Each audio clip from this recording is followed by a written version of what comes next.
22મી જાન્યુઆરીએ ભગવાન શ્રી રામનો અયોધ્યામાં પ્રાણ પ્રતિષ્ઠા કાર્યક્રમ સંપન્ન થયો હતો.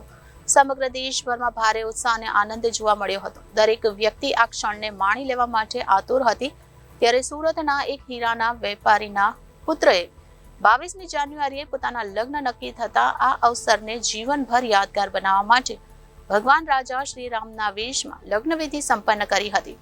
વરરાજા લગ્ન મંડપમાં ભગવાન રામનો વેશ ધારણ કરીને પહોંચ્યા ત્યારે હાજર મહેમાનો આશ્ચર્યમાં મુકાઈ ગયા હતા. સુરતમાં યોજાયેલા લગ્ન પ્રસંગે ભગવાન રામને અનુસરતા વરરાજા જોવા મળ્યા હતા. દરેક વ્યક્તિના જીવનમાં લગ્ન પ્રસંગ એક એવી ક્ષણ છે જે પોતાના જીવનભરનું સંભાળનું બનાવવા માંગે છે. ત્યારે 22મી જાન્યુઆરીના શુભ દિવસે તેમના લગ્ન નક્કી થયા હતા. ત્યારબાદ પિતાની ઈચ્છા પુત્રે પૂર્ણ કરી હતી. આર્થિક રીતે સંપન્ન પરિવારના દીકરાએ ડિઝાઇનર મોંઘા વસ્ત્રો પહેરીને લગ્ન મંડપમાં ભગવાન રામને શોભે એ પ્રકારનો પહેરવેશ પહેરીને સનાતન સંસ્કૃતિને આગળ વધવા માટે નિર્ણય લીધો હતો. 22 જાન્યુઆરીએ ભગવાન શ્રી રામનો અયોધ્યામાં પ્રાણ પ્રતિષ્ઠા કાર્યક્રમ સંપન્ન થયો હતો અને સમગ્ર દેશભરમાં ભારે ઉત્સાહ અને આનંદ જોવા મળ્યો હતો.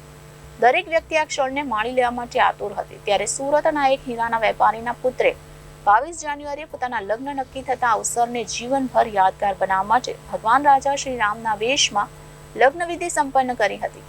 વરરાજા લગ્ન મંડપમાં ભગવાન રામનો વેશ ધારણ કરીને પહોંચ્યા ત્યારે હાજર મહેમાનો આશ્ચર્યમાં મુકાઈ ગયા હતા. Reporter Arvind Rathod, Janadesh news, Surat.